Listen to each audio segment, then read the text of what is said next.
এই যে চা পাতা আমি তুলেছি একটা, মানে ওরা যেভাবে তোলে আমি সেই একদম আগা থেকে সুন্দর কচি পাতা তুলেছি।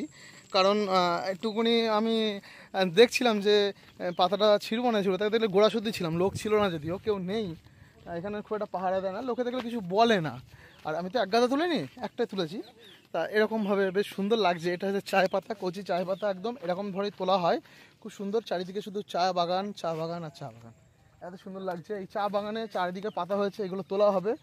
এইগুলো তুলে আবার সুন্দরভাবে এগুলোকে আবার পাতা তৈরি করা হবে, আবার পাতা হবে এতে। আর এইগুলোকে আবার নতুন করে চা বানানো হবে এই পাতা থেকে। এত সুন্দর লাগছে, মানে সেগুলো আর বলা যাবে না। আর এই চা বাগানে এখানে চায়ের দাম খুবই কম। এখানে কেজি 250-300 নেপালি, অনেক সময় 400 টাকাও ভালো চা নেপালি আছে। নেপালি মানে ইন্ডিয়ান 400 টাকা, নেপালি 400 টাকা মানে ইন্ডিয়ান হবে 200-250 টাকা হবে, খুব কমই দাম। বুঝি এই জন্য নেপালে চায়ের দাম কম।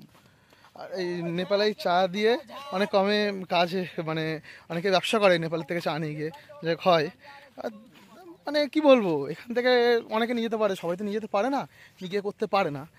যারা ভিতর থেকে নিয়ে যায় বা টাকা ইনভেস্ট করা অনেক, তারাই এখন নিয়ে যায়। বেশ সুন্দর লাগছে আমার পরিবেশটা।